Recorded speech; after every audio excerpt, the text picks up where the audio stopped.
in between sets with Gavin Laird. How'd you do, sir? I'm very well, thanks, Ben. How are you getting on? Very well, thank you. Yeah, very well. Weather's on and off today down in South Manchester. What's it like up where you are? We're about an hour north of Inverness in the Scottish Highlands, Yeah, so it always is all the weather all the time. yeah, This 10 minutes, the sun is shining. In the next good. 10 minutes, I can't guarantee it won't snow. Yeah, good.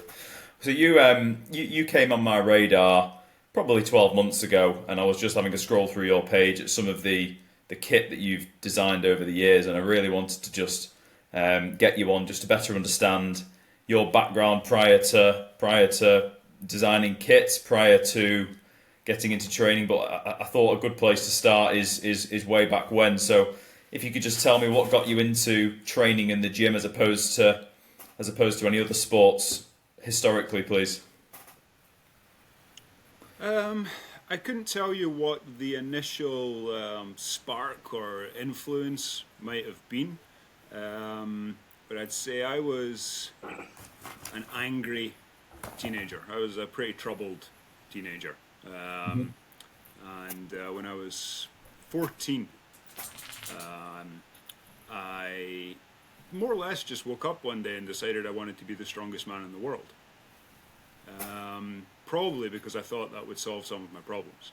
Yeah, So that was the sort of mental turning point moment where I first engaged with the concepts of just strength training, of becoming more physically capable. yeah, So at that point, multi gym was purchased for Christmas that year, and I started training in an upstairs bedroom in my parents' home. That pretty quickly moved on to training at the National Sports Training Centre at Inverclyde, which was close to my family home. And the impetus for that was that I broke the home gym. The resistance was provided by these elastic bands, and I snapped them all. So yeah. we had to move on. So that was my first sort of entry into a gym. I think I'd have been 15 at that point. I was playing rugby competitively as well. In my childhood, I'd done judo, basketball, soccer, various other sports. So I'd always been at least somewhat athletic, and that it all kind of funneled down into the gym. And I guess Good. from that point onwards, that led me into sports science. Once I was ready to go into further education, and in 1999, I first started coaching other athletes, and in 2000, I opened my first gym. And when you started coaching athletes, was that with a focus on sport or just getting big and strong? Initially, Gen Pop, but my own preference was for sport.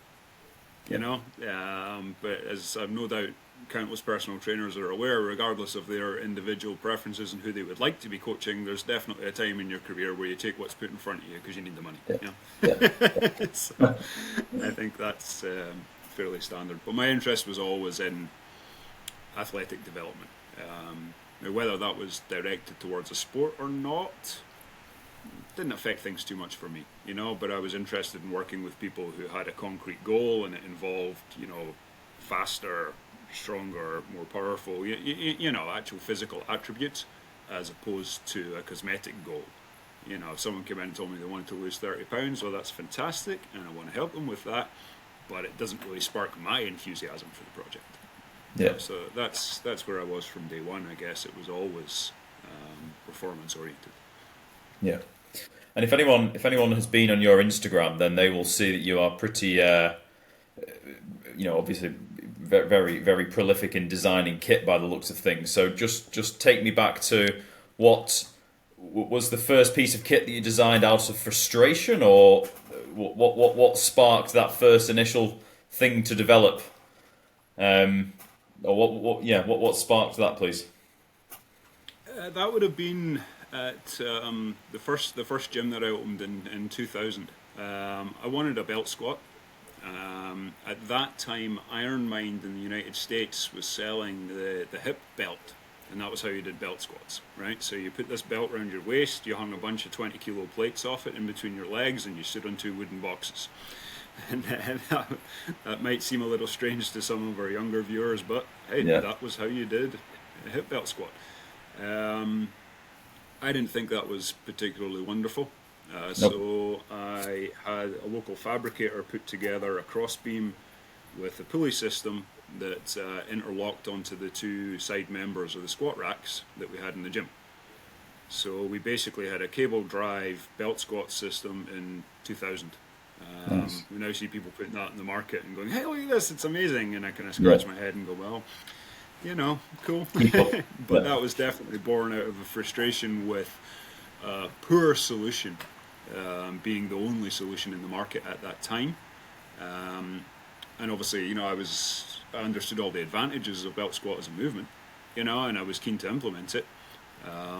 But I certainly didn't want my athletes trying to balance and step up onto two wooden boxes with 200 kilos of plates swinging between their legs. You know, looking at it and thinking, these guys are quite valuable. I don't want to hurt them. You know, so we designed a cable basis system for that, and that was actually the first piece of equipment that I drew and had made, and it was in the gym.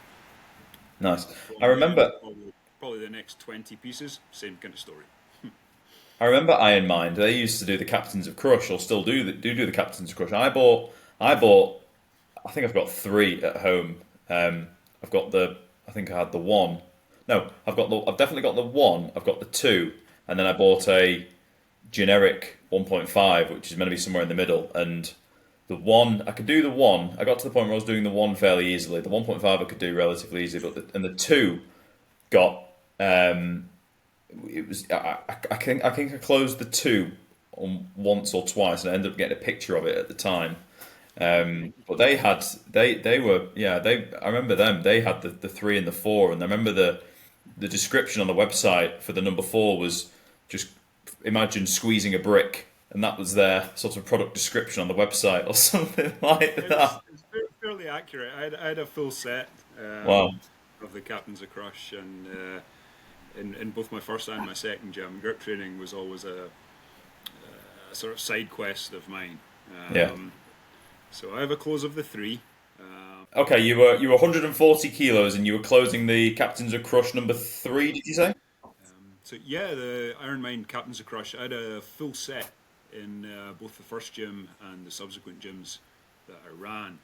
Grip training was always like a kind of hobby horse of mine, alongside general strength and especially strongman. So at one point I had a close on the 3, but my body weight at that time was way up, like 140 kilos, 21 stone sort of area. So I was never particularly proud of that, you know. To me it was something, you know, let's find a wiry little 85 kilo rock climber and he'll probably be able to do it anyway, you know. So Yeah. never had any real feeling from that one. But I certainly like training with the crushers and with all kinds of grip training things. I find grip training equipment fascinating. You know, there's like a little micro ecosystem entirely dedicated to grip. There's the telegraph keys, there's rotational devices, there's crushing stuff, and most people don't even train their forearms. You know, so there's just this little space that exists where people are absolutely obsessed with how strong their hands can be. And they don't look. I completely agree. When you see things on social media, it doesn't look particularly impressive. Say to pick up a 20-kilo plate by the middle, by the hub. But then, you know, for the average Joe, that is bloody difficult. And even my gym has those COVID. Some of them at least, it has those COVID.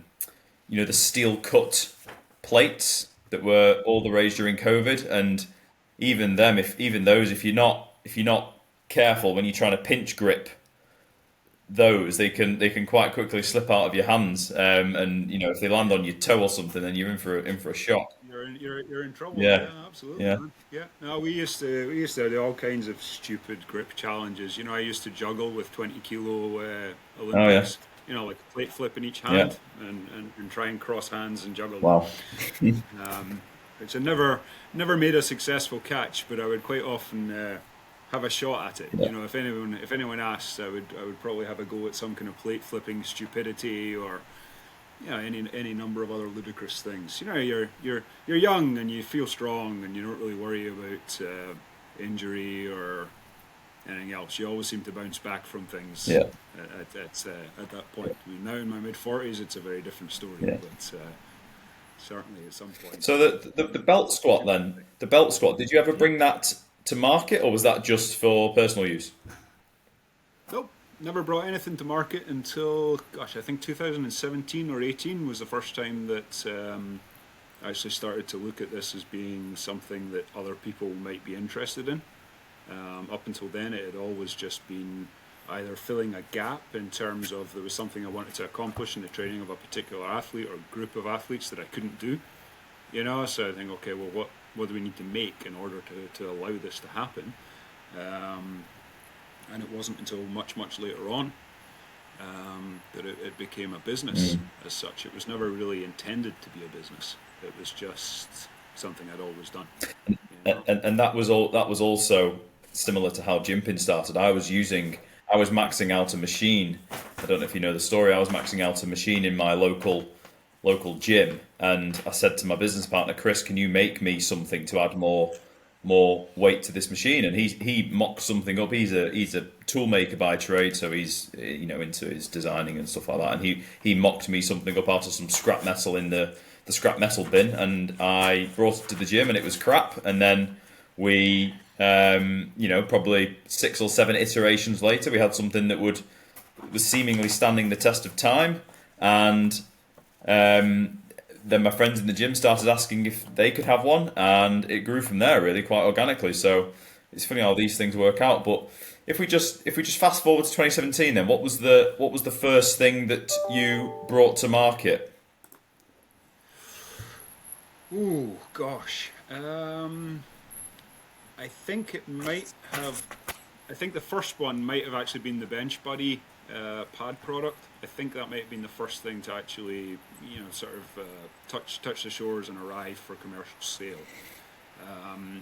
I'd exhibited a couple of products at a fitness expo in Glasgow in 2016, and that was the sort of the start of getting a little bit of interest. I then had some conversations with brand owners who were there at the expo, and that's really what started us down this route of designing specifically with a viewpoint to licensing the ideas out to other companies.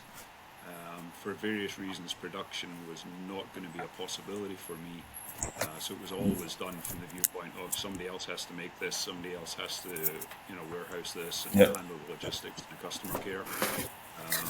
One second, Gavin. So that was it. So yeah, I think the first one was the Benchbody. We also started work on the development of the GLS Jammer around about that same kind of time. There was a Nordic curl machine. Way ahead of your time. The Nordic curl was sort of reinvigorated during COVID, from what I saw. But and that was the first time I'd personally seen a Nordic curl that was readily available. But clearly, you'd had it, brought to market in 2017, 2018, I assume. Yeah, there had been various attempts to make commercial products for the exercise. I mean, most famously, there's the Westside Barbell inverse hamstring curl, as they market it. I mean, it's a Nordic curl, right? Now that wasn't Louis Simmons. It wasn't Louis's invention, but he did buy the rights to develop and market that product, and did a good job of it. And I think prior to that, there had been a couple of other abortive attempts. The Derrick machine was a sort of an inverse hamstring curl machine. But my take on it was kind of more based on, I'd been doing these exercises with athletes for years, and what I was more concerned about was not so much deloading the exercise, although that's obviously really important, but also being able to limit the extension range of the knee and fix the position of the hip. So, I designed a pad system that basically encourages you to keep the hip in extension during the movement, and also an adjustable stopper system so you can limit how much the knee straightens, regardless of how much assistance or otherwise you put on the machine. The reason behind that was I was working with a lot of athletes who were coming back from hamstring injury, really common in sprinters, football players, hockey players, whatever. And a lot of the time I'd be working with a physio, and the physio would say, that's the knee joint angle that's allowed. You know, up to this knee joint angle, let's go. Yeah. Beyond that knee joint angle, no can do, nothing happens. Yeah. So we had to regress the Nordic curl into a partial movement, but we had to be able to control that precisely all the time. So we had a fixed metric for the knee extension angle. And that's essentially where that machine came from. It came from a need, working with rehab patients and working alongside physio input, you know, so they're dictating the terms. And you're looking at it and going, oh, how am I going to do this? You know, because at that time we were just using like a foam roll pad on the floor, elastic band hooked up behind the athlete onto the power rack. Yeah. You have no real control over where the stopping point is, so then you start building up blocks of foam blocks or a jerk block so the athlete can put their hands to, you know, all sorts of makeshift crap. And I just got And I've done it in the past where I've been leaning on a lat pull down bar in front of me, but then you sort of when you're doing it week to week, you're trying to estimate how much did I lean on the lat pull down bar, and it starts to you just exactly. But again, one of those exercises when you see people do it body weight, it doesn't look too impressive, but then when you try it's incredibly hard and absolutely smashes your hamstrings to bits when you get it right. So yeah, one of those. And did you ever find, just thinking out loud, did you ever find that if you were working alongside physios and people like that, that they were dictating something from their professional point of view, which you would disagree with based on your anecdote, what you were seeing anecdotally among your athletes? They would say like X, you know, such and such angle is safe, and anything past that is not safe. But could you see from your athletes and what you were doing on the gym floor that that's nonsense, and actually we should get strong through the whole range or anything like that? Well, that specific example was in, you know, injury. Right. So, you know, they're looking at it and they're going, hey, we have done, you know, our various tests of the strength at various different degrees of the knee angle in this specific patient at this specific time. Right. And therefore we can tell you that this is where it's safe to go and this is where it isn't, Right, you know. fine. So, you know, I will listen to that 100%. I've never really had any conflict with any other professional whereby they've said something, you know, along those lines. I know what you're getting at, you know, somebody saying, oh, you can only squat to 90 degrees or, you know, any of this kind of stuff. I've never really had an issue with that, because the bottom line is if I'm in charge of the athlete's development at that time, then it doesn't really matter what anyone else says because it's down to me. Yeah. Yeah. If I'm not in charge and they are, then it doesn't matter what I think because they're in charge. Yeah. Got you. You know, so to me, it's never a conflict. It's just a matter of, you know, what's the chain of command here? What's the process? My feelings about the matter are utterly irrelevant. My job is to stay within the parameters that are given by the customer and make the very best of that I can. Yeah. You know, so I'm not going to argue the case with anyone. And in the opposite situation where it's purely just a one-to-one relationship between me and the athlete with no club involvement and nobody else involved, it's me and the athlete make the decisions. Yeah. You know, so I've never seen it as a conflict. I think sometimes in my younger days I was something, you know, I guess everyone's like a little bit of a warrior at some point, you know, sort of warrior for truth, you know. You're going to go, I know the best way and it's this, damn it, I can see it, it's this. But that gets kicked the hell out of you pretty early on as soon as you start working with people who have monetary value. Yeah, fine. And so just fast forwarding a little bit now. So can you share how many patents or patents you have to your name? Whoa. Probably 70 something. Wow. I think. And how many? Really? So yeah, I mean, I was expecting a big number, but not that big. But and how many of those? How many of those have you brought to market and licensed out versus have just sat in the top drawer for when the time is right? I would say there's probably only about 20% Yeah. is actually on the market. Yeah. Yeah. So. And I mean, the thing that everybody forgets here is like product turnaround cycle with a big company. It's 2 or 3 years. Yeah. You know, so if I have an idea today, you might see the market copy the product and it become popular in 2030. Yeah. You might see it first come to market in 2027, 2028. Yeah. You know, so we're kind of looking at it and thinking, gosh, there's so much stuff there that nothing's been done with. But it's a very slow snowball. Yeah. You know, it's a little drop down a big hill. Yeah. And it takes a long time to get to any real size, and that's very much where GLS is now. You know, I look at it and I say, okay, potentially there's a lot of cool stuff going on here. Yeah. But right now, even though we're like probably 6 years into this being more or less my full-time gig, it's very, very early days. Yeah. You know, it is not, you know, what's out there isn't representative of what we've done. Yeah. And probably won't be for many years. And we, especially myself and Chris at Jimpin, we have been through stages where you're like a kid in a candy shop. You're trying to design and prototype everything, and we think I'll say to Chris, "Oh, Chris, what about this and what about that?" And we'll start designing something, and then we'll hit some sort of roadblock that we can't quite work around with a new product we're trying to bring to market or a prototype or whatever, and we will think, actually, we probably could have foreseen that, and we've now gone back to the stage of right. So we've tried various things, or we've had a lot of things on the table at any one time. In specifically last year, we had a lot of plates spinning in terms of new products we were trying to bring out, but actually some of them weren't really commercially viable, and we've sort of tried to just take a step back and think, right, this will be cool as hell for me, not really the mass market. Do you know what I mean? And it may be more of an ego massage to bring this to market because I want it. Never mind. And if it's not really commercially viable, we're just going to park it for the time being because it's not going to go anywhere. But let's just park it and focus on actually bringing things to market, which we think people will enjoy and use. Quite frankly, because that's what business is all about. And within those, so of those 70, then how many? Or what would you? I mean, I assume there have been some ones which have never been brought to market because you've had similar experiences where they've just not been. You've hit a roadblock or something, or they've been a bit of a not failure, but not quite been able to get there. Would you say? For me, the vast majority of my stuff is based on designs and not utility.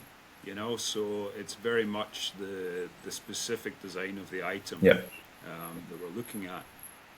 And within that, there's quite often a concept or a utility sort of bundled inside it, you know. But as you'll be well aware, utility paintings are phenomenally expensive, especially when you're going through repo and trying to get international protection. It's more or less impossible for a small business. So I quite often look at the things and I think, well, there's a really nice concept here. It's pretty cheap to register as a design. We can do that just now, and at some point I can come back to that and the concept can be brought to life in a new way. And quite often it's just a case of finding the right home for a product. You know, I mean, I can speak to 5 different companies, and one company will be fantastically enthused by our product, think it's a perfect fit for what we're doing, it's really where we want to go. It sits in our market space perfectly. That's the one for us. 100%. Let's go. The other 4 think it's dog shit and don't want to touch it with a long pole. You know, it doesn't mean anything about the product. It says nothing about the product. You know, and that can be a little frustrating for me because obviously I love all my babies. Of course, yeah. You know, how dare they? Yeah. But equally, as you said, that's you know, for you guys, you have to take product to market that can sell, not because you like it, not because you think it's good, but because it can sell. And that's the harsh reality. I'm sure everybody who's in that space of creating anything would love to think that what they create and feel proud of is also exactly what other people would want to buy. But that's not often the case. So we just have to take that in the chin and move on. You know, rejection is absolutely the fundamental skill that you have to learn. I think as a designer or an inventor or anything, you have to get very, very good at being told that what you've done is worthless, and continue to do it regardless. I'd say that would be the vital ability. Probably the same in any business. You just have to be able to keep getting knocked down and go, okay, cool, and move on and continue. And quite often things have come back around for me. You know, I've had a product idea 4, 5, 6, 7 years ago that's gone nowhere. You know, people have just looked at it and screwed up their face and went, what the hell are we going to do with this? You know? And then many years later, the market comes around to it and suddenly it's, oh, that's a very valuable product idea you've had there. You know? So I've learned to separate these things. Yeah, we're revisiting something at the minute, and I shared a bit of a teaser prototype, um, and it didn't really work. We couldn't quite get it to do what we wanted it to, and me and Chris were so fixated on the design that we had come up with this specific product in mind, and then all it took was someone with a fresh set of eyes to think, "Well, have you thought about doing this?" And the product that we parked for 6 months has now been invigorated, and we're hopefully it's being prototyped at the minute, and we're hopefully going to test it out with a slightly different design tweaks hopefully next month. So it's interesting how these things come about. So of the products that you've brought to market, then you mentioned you have a whereas we have a sort of we try and manufacture in house where we can. You license out and joint venture with other manufacturers, I assume. How many countries are your products, or how many countries have your products made their way to? Do you know of? Oh, I couldn't tell you an absolute number off the top of my head. Um, it's a little bit difficult to say in terms of countries as well because I license on a territorial basis. So, for instance, Europe is a territory. That's a lot of countries. Yeah, So there's that. Um, but we have stuff in Middle East, North Africa. We have stuff in Europe, as I say. We have stuff in the United States, and much more coming. We have stuff in Canada. There's a distributor in South Africa for a few products through Primal Strength. So yeah, there's bits of GLS stuff, kind of creeping out across the world. I'm most looking forward to actually getting things moving in Asia, predominantly because the vast majority of the manufacturing contacts and my colleagues, as it were, the guys I talk with every day, they're all located in China and in the Far East. yeah, Um, and I would love to see the product also go out yeah. there, but that's probably quite a way away. So cool. And it is a very nice feeling to see your product in different countries. And even now we get orders through the website to Yemen or Iraq, and you think, wow, hadn't planned that when we started the business. But even though it's not the first time, and we sell stuff to Peru and things like that, and you think, wow, that's even 4.5 years into what we've been doing now at Jimpin, it's still nice to see the reach as far and wide as it is. So yeah, really. Yeah, it's absolutely a buzz, and I like seeing the product in people's hands and being used, and especially when I see it being used well. Mm, When I'm going through my Instagram and I see I've been tagged in a post or whatever, so I go and I take a look and someone's using one of my machines, and I can see right away that they have had a similar thought process about that exercise as I did when I conceived the machine. yeah, And they're getting on it and they're happy as a pig in shit because finally the machine does what they thought it always should have done. And that for me, that's that really nice moment to look at and go, yeah. yes, that was what it was for. That, that you is know? that is perfect product market fit, product customer fit, whatever you want to call it. We have people who, Yes, that's it. That's the bit of it that I find rewarding. yeah, Is seeing athletes of all sorts, using the equipment for the purpose it was designed for, and enjoying that and making progress with that. yeah, And it's kind of, I think it's a little bit of it is kind of me still being in that gym world by proxy. mm, And I think that's part of what that is. I'm still getting something out of that by seeing other people using the equipment and doing the things that they do. That was the other side of the sort of product development sort of story for me, was that in 2017 I was diagnosed with a neurological disorder. well, And shortly thereafter I lost the physical ability to coach. So I've been through the whole gamut of, you know, not being able to stand, not Wow. being able to find my center of gravity, and I basically lost the ability to initiate neurological patterns. So, for instance, when you think about walking, you have to take the first step in order to be able to walk. Mm. You know, and my brain would go, "We're going to walk now," and my body goes, "I'm not sure how to start that," Wow. and I just froze. You know, just stuck. Wow. So the last few years has been a process Yeah. from being basically physically infirm, um, working through to being able to manage some stuff, but certainly athletic feats and gym training and so on is it's. I've occasionally tried to dabble, but I think for now it's still a faraway dream. Yeah. You know, so I'm definitely getting something from that, Amazing. from seeing other people still being able to do that and enjoying their progress and enjoying their enjoyment. Yeah. You know, Living vicariously through your customers. Yeah. a little bit, Yeah. yeah, definitely. That's definitely the part of what I'm getting out of this, and I think it would have been quite brutal to have been that involved in that world and then have it stop in a day. You know, Mm. so to be able instead to kind of still be involved in there, but not in a physical capacity, uh, feels pretty reasonable. And I guess as well, if you spend 20 years building up your knowledge of this, you know, to just not use that seems a little silly. Yeah. So that's how it came from being a hobby horse kind of thing of like I mess around with equipment to suit the athletes, into we run this as a business and I design equipment and license it. Was that I lost the physical ability to do a physical kind of a job, and for the same reason we could never do in-house manufacture or anything else. I did prototype early on, you know, so I can weld, albeit badly. I can handle most of the fabrication tools and so on. I have the skill there to do that, but I'm not safe to use the tools. Yeah. So, you know, that's currently where it is just now. It's like, is this a safe place for me? You know, what happens if I lock up?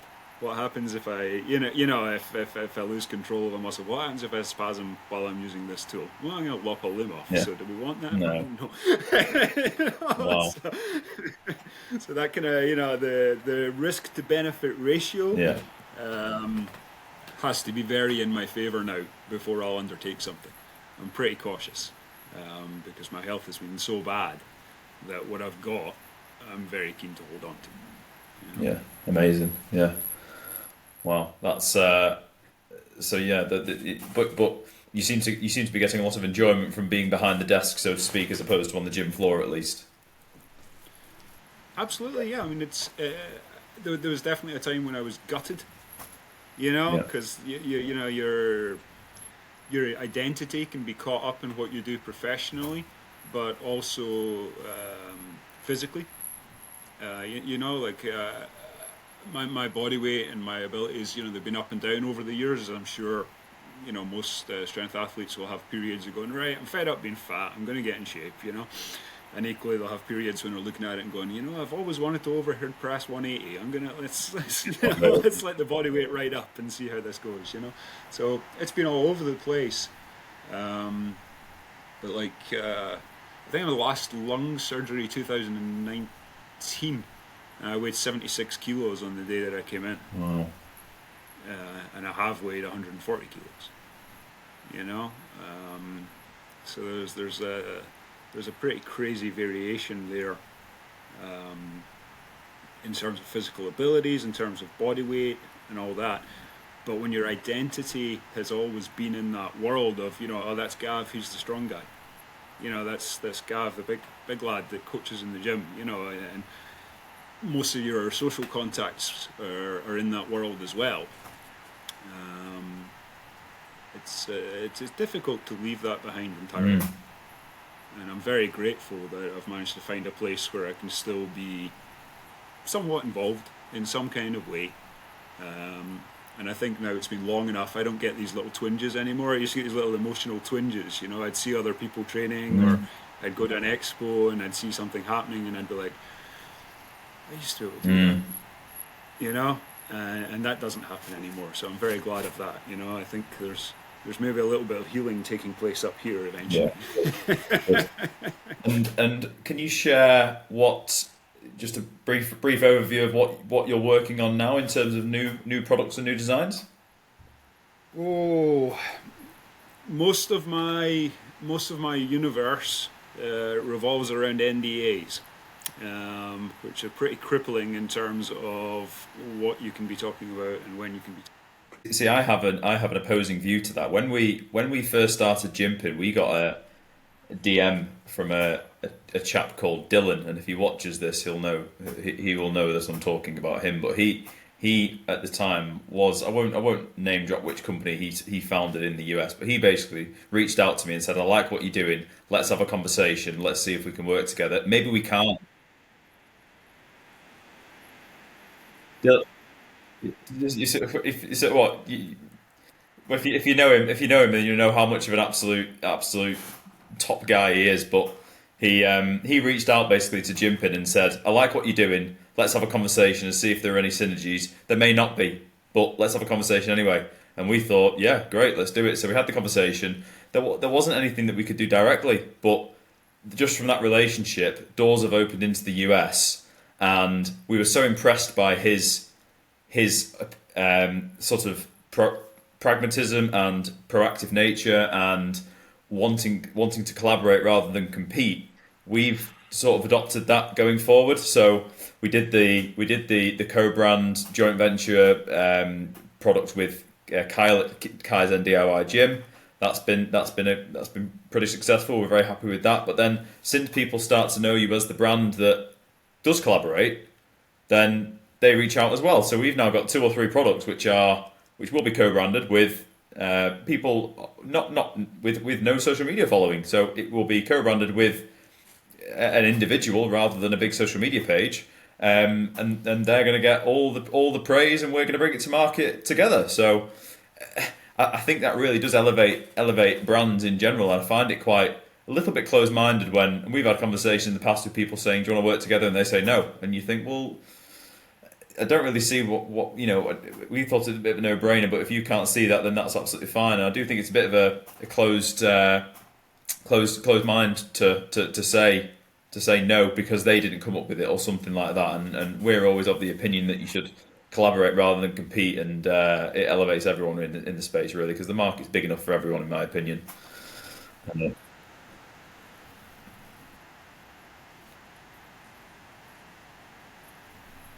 yeah,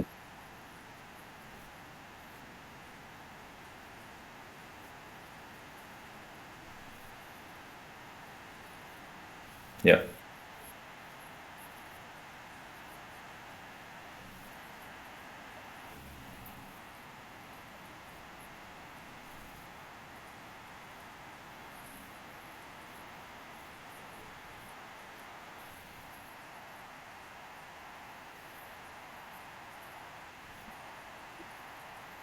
mm,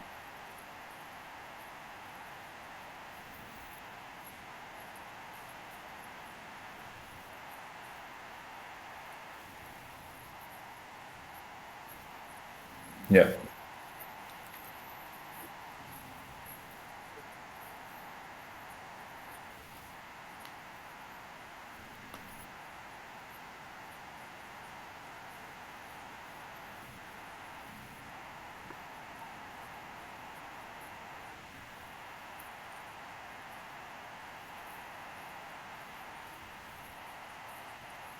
mm,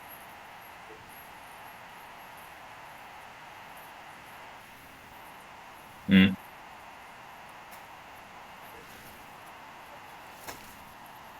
yeah,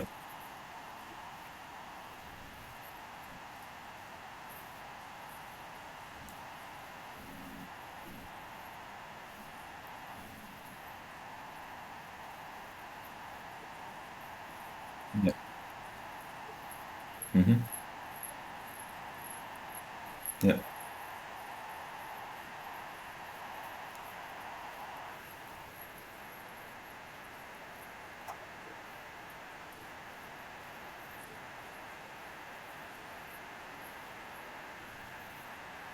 mm,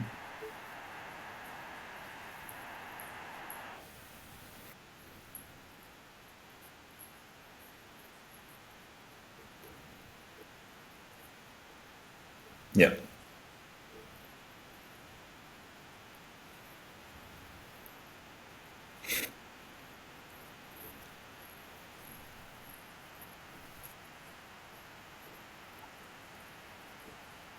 Amazing. Wow.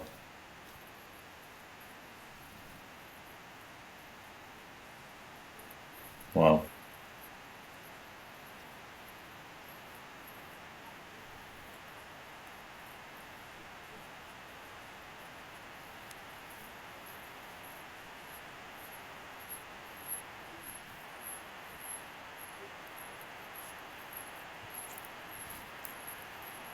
Yeah. Yeah. Amazing.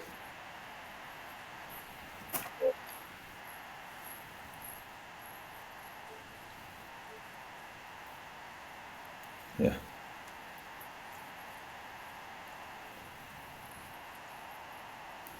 Hmm.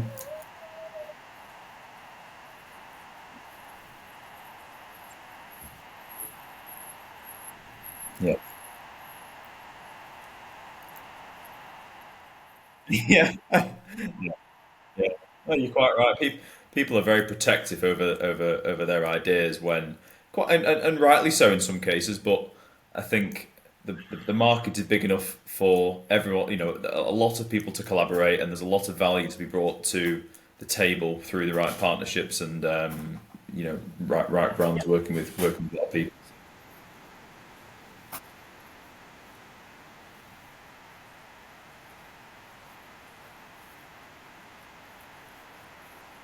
Yeah.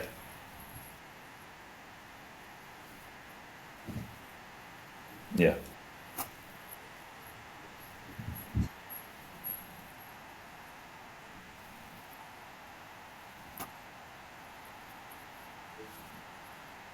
Hmm. Yeah.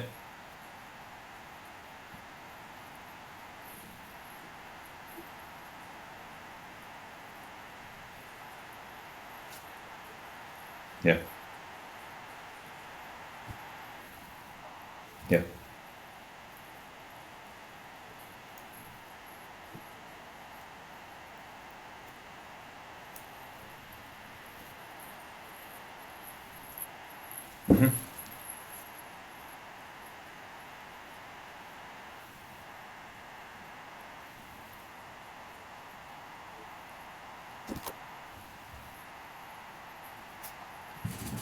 Right.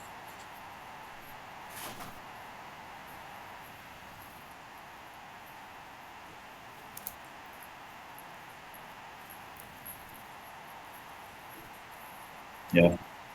Yeah.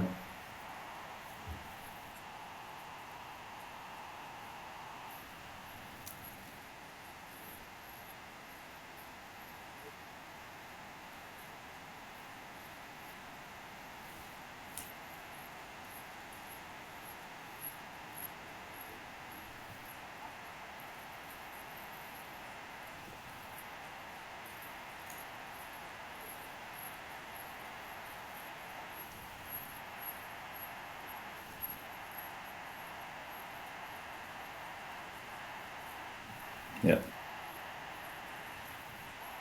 Yeah. Yeah.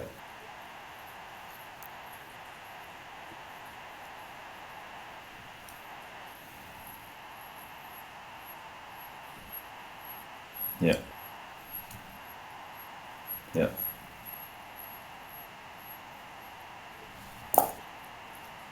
Yeah.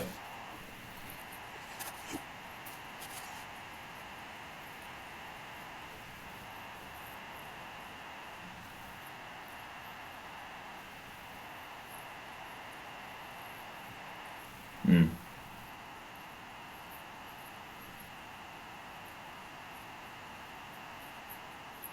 Yeah.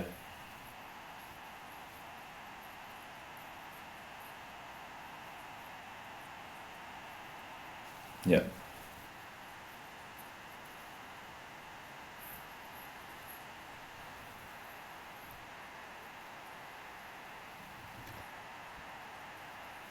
Yeah.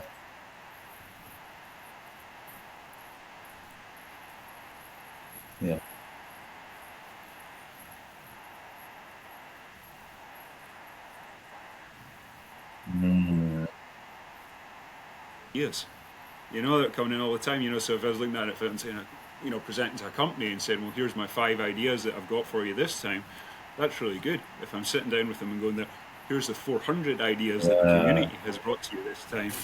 Oh, that's a yeah, proposition. wow. You know, That's yeah, so that's really exciting. Yeah, so you could have a sort of that's you something could that be a sort of incubator for gym equipment, really. To I think wow. that's the word. I mean, I kind of look at it as being like a kind of socialist cooperative of Mm. mad inventors. So, Oh wow. Yeah. Well, I'll let you have that idea, Gavin. I know you've just put. Yeah. For anybody watching, that's firmly Gavin's idea. So don't you dare take that. But that is that's a really good take. Well, listen, Gavin. It's been fascinating talking to you. You will have to. It's a shame that my business partner Chris couldn't talk to you. He's the brains behind Jimpin. Really, I'm just the man on social media, but he's the brains, and he would want to talk to you all day long. But um, oh yeah, well, very nice to talk to you, and we'll stay in touch.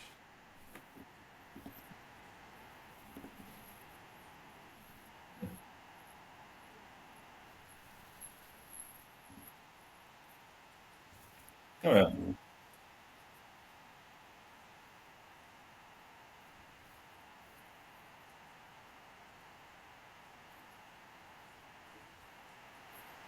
same problems. Yeah, same challenges. Yeah,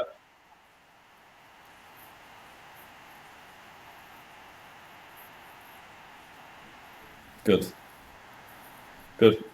Well, we'll leave it there. But thanks, Gavin.